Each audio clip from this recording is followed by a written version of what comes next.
Greetings and konnichiwa, and welcome back to the Onyx Tavern Vlog series on Power Rangers Dino Charge. I'm your host, Rick the Barkeep, and today let's talk about episode number 10, The Royal Rangers. Now, I just want to go ahead and clear something up as we continue. I've said this other places, but I just kind of need to bring it up again. I hate kind of bringing it up once more, but with today's episode, I think we need to be reminded of this. A couple of people have asked me if I like or hate Dino Charge because they find my reviews so critical of Dino Charge. And the truth is, I love Dino Charge. I really do. As I said, it's a breath of fresh air for the series, and this is the first time I've actually enjoyed watching an episode since Operation Overdrive. I mean, yeah, say what you will about Operation Overdrive, a lot of people have, but I actually enjoyed watching those episodes. Since Jungle Fury, I really haven't. I've been very disappointed. But with Dino Charge, I am very happy and I do enjoy it. However, due to my education and just the way I am going to be critical of episodes. Now, am I more critical of Tokuger and RPM because I don't like them that much? Yeah, that's true. But I'm still going to be critical of Dino Charge while praising the good elements of the series. So when I go into today's review and all future reviews, just keep in mind, yeah, I like it, but I am still going to go ahead and point out the negatives where I see them, but I am going to be overall positive about Dino Charge because, well, it's my opinion, and my opinion is Dino Charge is awesome. Now, feel free to debate that in the comments and say otherwise. I mean, that's perfectly fine. I want to hear your comments. But don't take my criticism of particular events or trying to be objective on certain things as being, I hate the series, because that's not true. I can go back and be critical of Mighty Morphin, and I've done that when I've talked about Zordon and a couple of other things within the series, but I really enjoyed it overall. Same thing with Dino Charge. Today's episode of Royal Rangers, I really enjoyed it, but there are some problematic issues with the episode. Let me just go ahead and bring up a couple of aesthetic things that have been cropping up in a couple of previous episodes, but in this episode as well. First of all, this is the introduction of our Dino Drive mode, where it's twice the power in the Megazord. Now, that's what Dr. Morgan says in the episode, is that it's twice the power, but only in Megazord form. So my question is, when you go into Dino Drive mode, why is it that your armor manifests itself on you and not the Megazord? Because it occurred to me that if you're trying to power up the Megazord, then wouldn't the armor be on the Megazord? What's the purpose of it being on the Rangers themselves?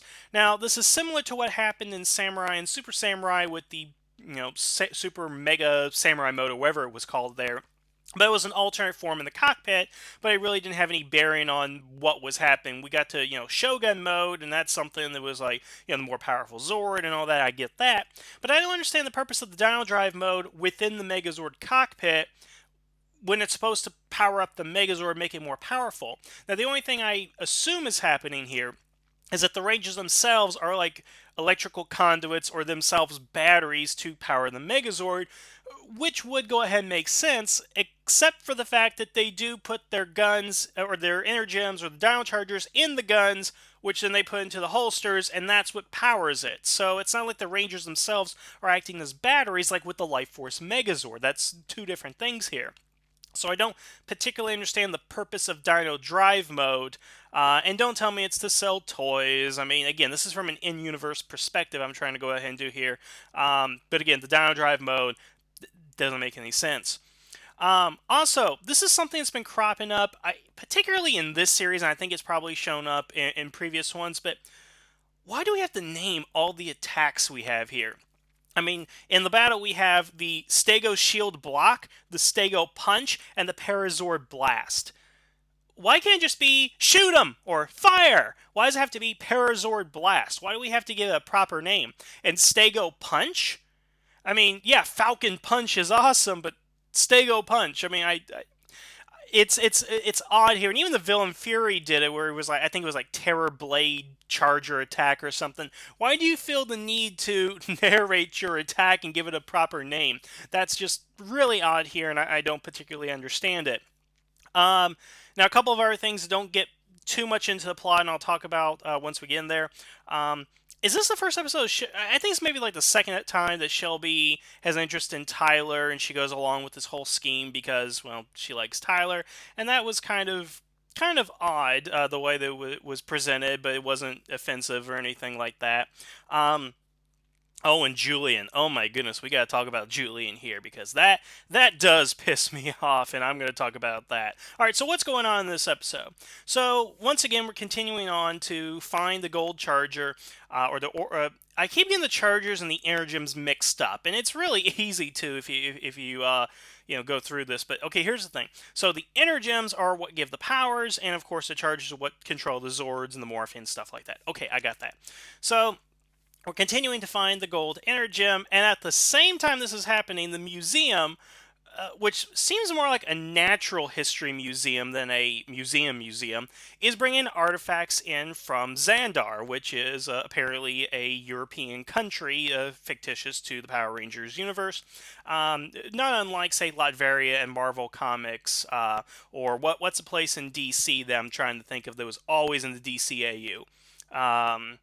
Kaznia, I believe is what it was. Okay, so it's like Kaznia and Latveria. That's basically what this is, and I'll get into thoughts about that, I think, as we go along into the series, because I have an idea of where this is going. Thank you, Internet, for spoiling things for me. But for some reason, the Natural History Museum is having historical artifacts, which would be in a, different kind of museum. Anyway, for Xandar, and one of the artifacts is the Stone of Xandar. And it's hilarious to me what kind of ends up happening here is that so they're bringing the Stone of Xandar, and apparently nobody knows what the Stone of Xandar looks like. They know of the stories about it. Riley even knows the story but gets interrupted. But nobody ever thinks that, maybe the Stone of Xandar is the gold energem. Because apparently, Dr. Morgan, who I believe is in charge of the entire museum, ordered these or got them on loan or whatever, a traveling exhibit, and she doesn't even know what the Stone of Xandar looks like. And apparently, the Stone of Xandar is so important. They have all these different illustrations and artistic renditions, but of course, they don't put two and two together that it is the energem, which I do find kind of suspect. But they do eventually find it. It's actually pretty quick that they realize it is Energem. I think before the first act break, they end up finding out, and they're like, "Yep, this is what we need," and they're going to use it to lure Fury to catch him in a trap to get the gold the Dino Charger back, which I like him being proactive here. As I stated in previous times, even with the previous Tokuja review that I had, that they're not being proactive, but of course, the Dino Charge Rangers are, and that's one of the things I do like about this team is they are trying to be proactive in certain things, and this is one of them. Trying to get the Charger back, trying to get control of the Terrorzord, all that good stuff. They're doing a good job. Now, the way they go about this, that okay, it's stupid. Let me tell you that, guys. Again, I'm being critical of it, but I do like this episode and I do like Dino Charge. But here's basically what they end up doing.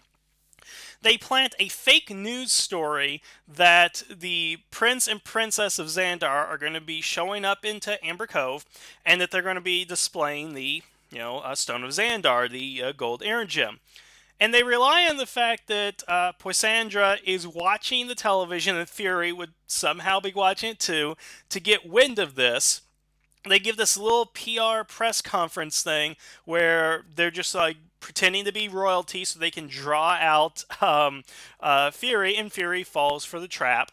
And then they fight over the Charger and all that. So we'll get into that part here, but this plan, it's okay. So apparently they Poisandra finds out about it because she's watching a television show called Glitz World, which I'm going to go off on a limb here. I'm going to say that's some sort of Kardashian show in the Power Rangers universe, because it sounds like one of those moronic shows that end up on MTV when they decide we're not going to play music videos anymore. And the Kardashians or whatever does sound like some poor Sandra will watch. So I'm going to assume that this is some vapid, stupid program about a bunch of people who don't deserve anything in their lives. And yes, that's where I stand on that.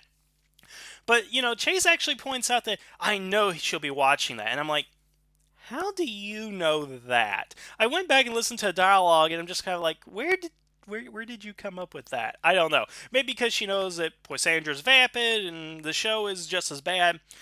Okay, so there's an advertisement that's run after that, which I assume is done by TMZ, because Dr. Morgan and the Rangers put a fake news story out there that actually got ran on television. Now, serious journalism would not report that story. TMZ, on the other hand, most certainly would. So she probably called them up and said, hey, this is happening. They didn't do their fact checking, whatever, and sent paparazzi out to the museum to do it. Um, it just raises so many questions because it sounds like it's a TMZ outfit that's doing it simply because they're doing it without any fact checking or following up. It's not like they called the New York Times or the Post or even called anybody local to actually cover this. They called somebody who has no credibility and advertises during Glitz World, apparently. So it's kind of a little suspect that this would go ahead and happen. And then we actually get to the fact that both Shelby and Tyler are going to dress up as the prince and princess, and they're going to be in front of a bunch of people with television cameras and photographers. Now, supposedly, the whole idea about the photographers and people not realizing that Tyler and Shelby are not the prince and princess is one of the photographers says, never even heard of Xandar. But then again, I don't put much faith in the intelligence of paparazzi, because if they were intelligent, they would find a new line of work. So, zinger for you once again. Um, so that line's supposed to justify it, but they have television cameras, meaning that even if TMZ was on this story, and let's be honest, TMZ would probably just use their flip phones or cell phones to record some video. It seems like there's a legitimate news broadcast that's going on, and multiple sources are reporting on this because there are multiple people who are talking to Julian, which again, I will get to Julian because that pisses me off. So they're trying to get away with this lie, but how are they going to get away with it? I really don't know. It makes no sense that they can get away with this because somebody at some point, let's assume for the moment there was TMZ that reported on it, they can do their fact checking, whatever. Well, the local news who would get wind of this, because I'm sure that's national television or at least regional television that they're advertising on, would send somebody's like, well, maybe TMZ's reporting it, but we should still go out there anyway, and send somebody who actually knows what they're doing. And I'm sure they have somebody on staff that knows about world events, works the world desk, whatever, and would send them out. And from the instant they would show up, it would be like, wait a second, you're not the Prince of Xandar. Who the hell are you? And their cover would be blown. Now, of course, they're trying to trick Fury, not the general public, but it stands to reason that the cover will be blown and Fury will be like, wait, they're fake? The Rangers trying to lure me? Not to mention, Fury should know, this is where the Rangers are working, and maybe I shouldn't go. Maybe this is a trap of some kind. But then again, he may underestimate the Rangers himself. So that's kind of the whole thing doesn't make a lot of sense. And I think the only reason I think this is here is because Shelby has a very negative view on princesses. She obviously doesn't buy into the whole Disney princess thing and is really pissed off about it herself, and I get that. And of course, Keeper gives her a line of princesses can do something important to which she uses this to one, get closer to Tyler. That seems to be why she's really going through it.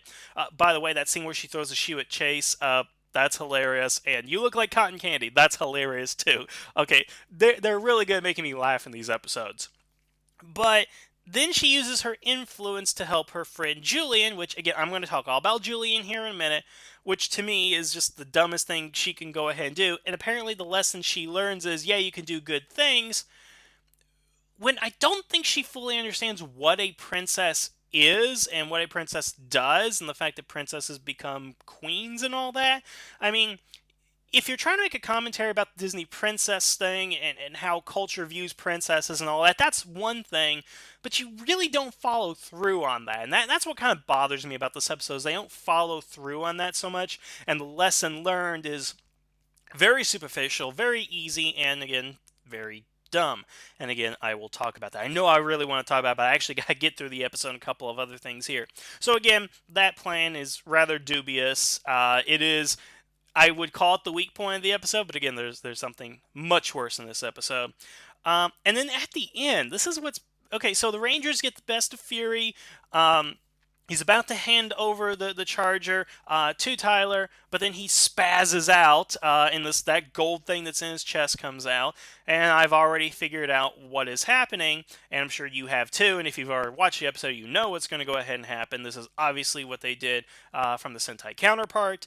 And the thing that really got me is that Tyler freezes. He can't do anything, and his explanation was, or his question was, Dad? How did he arrive at that conclusion? That's what I don't understand. Is that he looks at what's happening to Fury and thinks his dad is there. Now, there's obviously visually what we can see is like a humanoid form. Looks like it's trying to pull out of Fury's body. But I don't understand why Tyler immediately asked the question, Dad? Because there's nothing there. It's like nobody yelling out Tyler, or he doesn't hear his dad's voice, or he can't see his face and all that. It's just like, because Fury was in his dad's book, he assumes that his dad's in there. Maybe that's what's happening. They come to the conclusion there is a person inside of Fury, which is reasonable given what we've kind of seen in this episode. But he imagines it's his dad, which I'm calling now is a red herring. I'm sure based on a couple of other things, it's going to prove me right and all that, but it's just. I don't know. How did he come to that conclusion? There had to be something a little bit more concrete, I think, presented for us to buy into the fact that, yeah, he believes that's his father in there as opposed to whoever is actually in there. Um, Okay, a couple of other things I want to bring up before I get to this last part. First, the whole thing where they actually call the Zords without morphing, I think is kind of interesting because we always have morph, call the Zords, there we are. But when it's in a dire circumstance, you need to call the Zords first, I think, before morphing, particularly since it takes longer for Zords to appear than it typically takes for you to go ahead and morph. But what's so funny is actually if you edit in a certain way, if you took out all the Zord footage or just look at the raw dailies of this, you would see that they're just standing there acting out, oh, there's a giant monster in distance, go Zord, and just yelling, which I assumed when they're morphed, they have a telecommunication device in their helmet that allows them to contact the Zords and talk to them directly to give them commands. This episode establishes they're able to give commands to the Zords without them hearing them. I don't know how that's possible. It might have something to do with the inner gems. But the way they're just acting it out, it's like me and my friends when we were kids, we were playing Power Rangers. And of course, like, go! And then just like nothing happens and just looking off into the distance. And I don't know, it just seems like a bunch of kids playing, and maybe that's why they need to be morphed, is because they're more credible when they're morphed. Because when they're not morphed and just yelling a bunch of things out, it's certainly not credible, not by a long shot. And something else about Dr. Morgan I want to bring up, it's kind of interesting here, is that so in the episode they call her Kendall, and this has happened a couple of times, and she's got to keep saying no, it's Miss Morgan, which is one of those things like yeah, okay, there's a divide between here. She looks at them as subordinate, they look younger, she commands some sort of respect. But I will give the episode credit for this, is that she doesn't tell them to call her Dr. Morgan, because there are people, and I've met people like this, who have that doctor title and they insist that you must call them by doctor. Now, don't get me wrong. If you got your PhD, your doctorate, whatever it is that gives you that title, then by all means be called doctor and all that. But I just had some. I've known some professors, none that I've had personally, mind you, but I've ran to professors who insist that you call them doctor, that you don't call them Mr. or whatever, or Mrs. whatever. It's doctor this, doctor that. And again, you deserve respect for what you accomplish, but people like that, they just piss me off. And I like what they do here is they make Dr. Morgan, even though that's what I'm going to call her because it's official, that's what she is, she's a doctor, is that they make her less arrogant, they make her less snooty, they make her less self-entitled by where she just goes by Miss Morgan. We know she's a doctor and everything to obviously have this position and do the things that she does, but the fact that she doesn't require them to call her Dr. Morgan, I think that says a lot to her character, and I really like that. It's a tiny little thing, I know, but it's just one of those things that I pick up on in these episodes. Okay, so the last thing I want to talk about is the thing that really pisses me off in the episode. Is like you could have easily gotten rid of it or done something else, but okay, so Shelby has this friend named Julian who is an artist, and I'm using quotation marks there because I'm going to get into that whole thing. And he wants to do an art exhibit for the Natural History Museum. Once again, it's a natural history museum, which is why it has dinosaur fossils. But he thinks that natural history museum equals art gallery, and he gets all depressed because Dr. Morgan doesn't like his pictures and stuff. And she has a good point. This is not an art gallery. This is a museum of history. And then Julian gets all depressed and stuff. Well, during the whole thing where she shows up as the Princess Xandar, she shows up and pulls a couple of his photos because he's like sketching what's going on. And by the way, he doesn't realize that that's Shelby because apparently they're friends. I mean, he shows up out of nowhere. Like, apparently, him and Shelby are friends at school or have known each other for a while. And he doesn't recognize her. But then again, I assume she probably just pulled him out of some sort of coffee house away from some beatniks and decided to be friends with him. And then, of course, because she likes the paintings and she's a princess, which again, the whole conceit was that they're faking it, and I don't know why nobody didn't pick up on that. Then everybody's so interested. Like, if the princess likes these pictures by this artist in quotation marks, then maybe we should be interested in him. And then about 3 reporters all turn away from the princess to interview him, and even have the audacity to ask him, "Where did you go to school?" Because okay, I'll talk about art students here in a second, and I am one, so I'll talk about that. And then at the end of the episode, because the fake princess liked his photos and endorsed him, he gets to go to London and show off his photos. F you, seriously. Okay, let me just pull up my whole thing about art students in general. Now, I was an art student and I was on the film side, but I've known art students who have been photography and drawing and painting and stuff like that. And the thing is that a lot of them do feel that I just need to show one painting to one person and I'm going to make it rich. Or I'm going to make it big. I'm going to get discovered. Same thing with actors and actresses. All I got to do is show up in one community theater play. If somebody in the audience is a casting director, then I'm set. I'm going to be in the next so-and-so movie and stuff like that.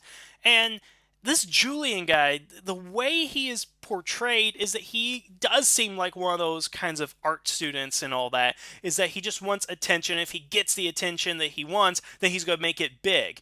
And the thing is that they play into that in this episode, and it sends a message to art students and just anybody that's generally interested in art that, yeah, if you have connections and have friends and all this other BS happens, then you're going to be famous. You get to go to London, yada, yada, yada, and stuff like that. And I'm just like, this is not how the real world works. Apparently, this is supposed to be a lesson for Shelby, but it benefits Julian more than anything, and I don't think Julian deserves it, because it falls into his lap. It's too damn easy what happens. Real artists have to go through a lot of trial and error. I know people who are photographers who actually drew paintings and stuff like that, and they gotta go through a lot of crap. They gotta go through a lot of school. Some of them don't even go through school. I mean, you have to, they're on the streets painting or drawing something and hoping that somebody would be interested. I mean, I was listening to something about Batman the Animated Series where they had like hundreds of people coming like every day to try and submit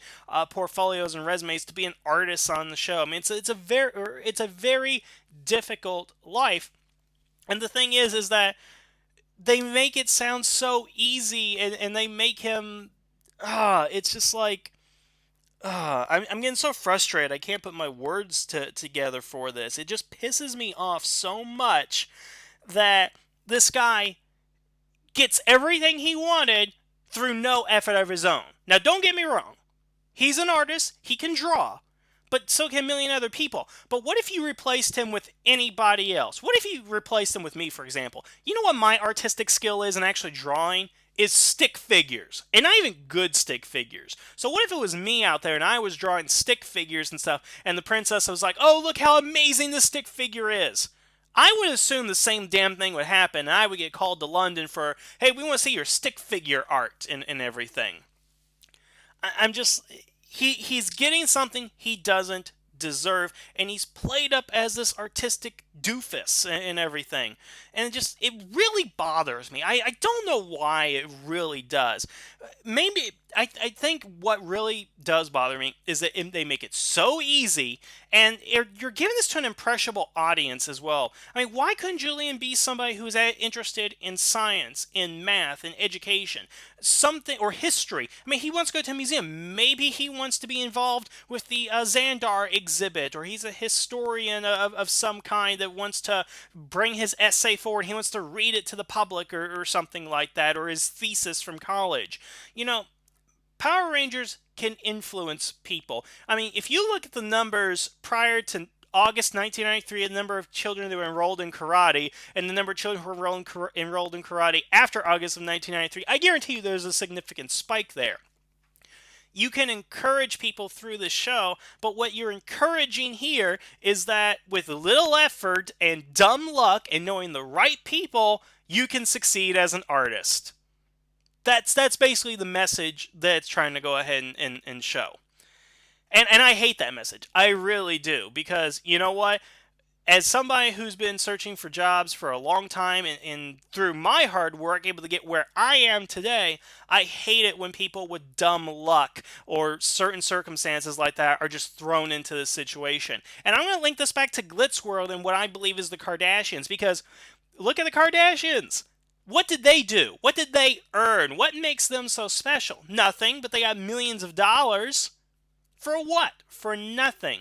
So that's my whole diatribe on privilege, I guess, and dumb luck and all that. And just in a Power Rangers episode, and by a good writer, too. This is supposed to be something for Shelby to learn, but the lesson she learns is so contrived. It's so stupid. And Julian gets this everything he ever wanted.